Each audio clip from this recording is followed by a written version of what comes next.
So আমরা যখন present ইনডেফিনিটে থাকবো, the verb remains in its original form. I work, you work, she works, he works, we work, they work. I work, you work, that works, they work, we work.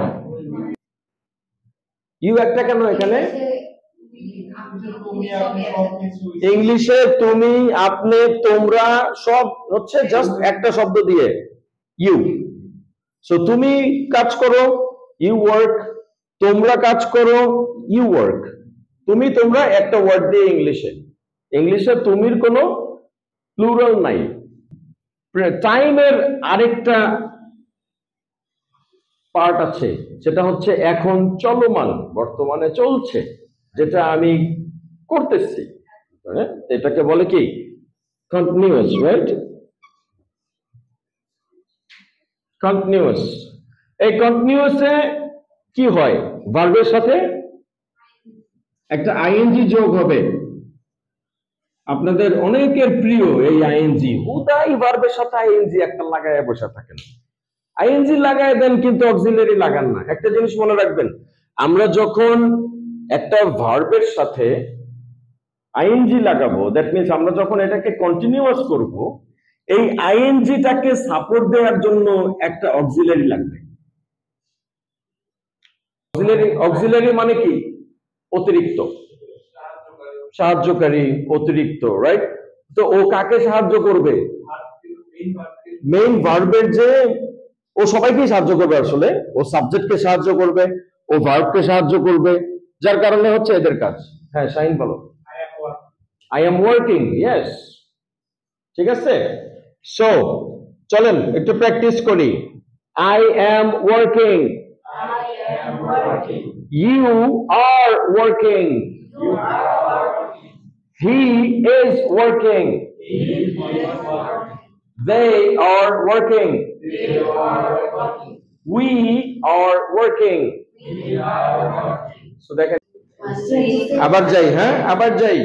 20, 21, 22, 23, 24, 25, 26, 27, 28, 29, 30।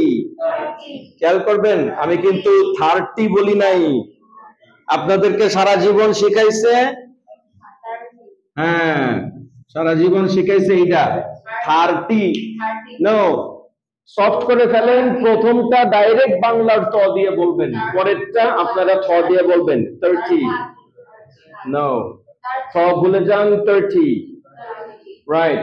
31, 32, 33, 34, 35, 36, 37, 38, 39, 40, 40 না, আমাদের দেশে শেখানো হয় 40, no more 40। হ্যাঁ, অনেকে double T দিয়ে একেবারে 40, no more 40, 40 বাদ, ঠিক আছে? ইটস 40, সেম থিং, 41, 42, 45 এভাবে চলবে। ওই যে এর আগে আমরা যেটা বলছিলাম, আপনারা প্রথমে ঠ দিয়ে শিখবেন, তারপরে ঠটারে খাওয়া কমাইতে থাকবেন, ওই থিওরি। 40, রাইট? হ্যাঁ, প্রথমে পারবেন না, আগে আপনারা ঠ দিয়ে উচ্চারণ করেন 40 থেকে ঠটারে খাওয়া দাওয়া কমাইতে থাকেন, আস্তে আস্তে হয়ে যাবে 40।